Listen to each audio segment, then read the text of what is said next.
AFTV, listen, I'll big you up, man, because, you know, this man's been providing some security. Not that I needed security, no one's going to beat me up. It wasn't as bad as going to Tottenham, right? But he just, like, the crowds were crazy and you looked after me, and I thank you for that. And this is your son as well, right? You're both at the game. What did you make of it? Well, first, I want to say thank you to you for what you do, giving us a platform, you know, to express our opinion. We really appreciate you. We've been watching you for forever. Thank you very much. And I want to represent Kelechi here. All right, so just give me a chance, okay? It's my mic right here. It's my mic. For your queso, for your queso. I go all around the world for your case. Asina, I travel from Florida for your case. He traveled from Atlanta for your case. For your case, Hey, Kelechi, you're sacked. You're gone, bro. You're gone. He's got a bit of tone than Kelechi as well. And he didn't have a mic. I mean, but no. Kelechi's a star, man. We love Kelechi, and you know, if Kelechi was here, I know he'd be bigging up the young players tonight. Because I thought that when the young players came on later on in the game, they really had an injection and got us, you know, back into the game.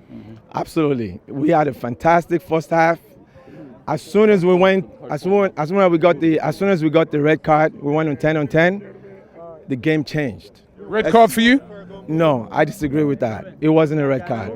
That's a red card either? Not at all. I mean, if you look at the first foul for Socrates. Before the bit as his car comes out. If you look at the first foul for Socrates, that foul was made almost on the halfway line. So where's the goal scoring opportunity right there? You know what I'm saying? So that can't be a yellow. Do you not think though with Socrates, right? And I was arguing with Troops about it, right? Is that if you are on a yellow card and there's about a minute left with a half, do you go in rash? Just don't even make that tackle. I mean, you know what I mean? Why?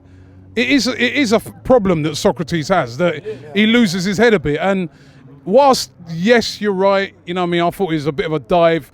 We know what Real Madrid are like when it comes to them sort of situations. But don't you think he was a bit rash? Well, I do agree with the second foul. The second foul, if you make that challenge that quick and in succession as well, because he just got the yellow card. So if you do another one like that, the ref will punish you. So I do agree with that. But the first one shouldn't have been a yellow in the first place, in my opinion, because there couldn't have been a goal scoring opportunity from the halfway line. You know what I'm saying? So that's just my opinion on the red card there. And from what you said, a player of Papa's caliber should know better. That, you know, he's already on a yellow. You have to know what to do not to concede the second yellow, because that's what killed us today. And we've seen that happen before in games, and he's done you know, that if that's before. in the Premier League, Yes. you know, and you know, players will dive, and of course we're going to have VAR in this season as well, so they're going to be looking at all of these sort of things very hard. But if we want to analyze the game very well, in the second half, as soon as Real Madrid brought in their stars, they just exposed us completely. That's when we knew that Jenkinson's not good enough. We know Chambers is not the one. Xhaka is not the one. Ozil is very lazy.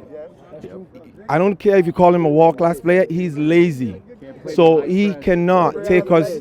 He cannot take us where we want to go. So the front office have to do something, and that falls back on Kroenke. You have to support the team. You know, this is a team. Confident that he will, though? I'm not sure if he will.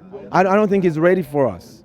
You know, maybe in 2 or 3 years he might do something, but right now I don't think he's going to do anything. What about you?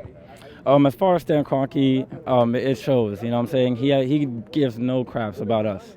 He doesn't give a hell about us. He could care less if we win or lose. You know what I mean? He can care less if we finish first, fourth, or sixth. You know what I'm saying? He says different. I mean, the voices that are coming out on his behalf are saying that, you know, I want to win. We're here to win. We're here to win silverware. But you're saying you don't believe that?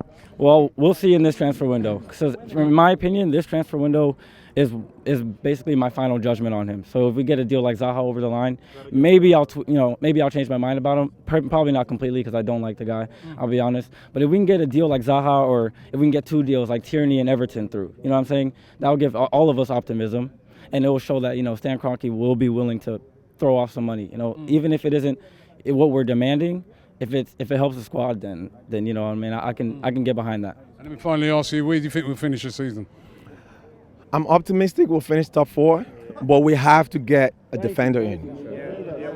I love Zaha, but I don't think Zaha is our solution. We need a defender. Now that we know that Koscielny is not going to play this season, we need a center back, and we need to get the Tierney deal done. What about you? For sure. Today, when Socrates got the red card, it showed that we were in trouble. You know what I mean? We had no backup. I do want to give a shout out to Callum Chambers, though, because this whole tour, I feel like he played amazing. So I definitely feel like he should get a chance this season. As far as center back, he can also play right back. Where do you think we'll finish? I'm going to say fourth. I think we will get a Champions League spot through the league, and I think we'll do well in the Europa League again. We might not win it, but we will get a Champions League spot through the top 4 for sure. I think so.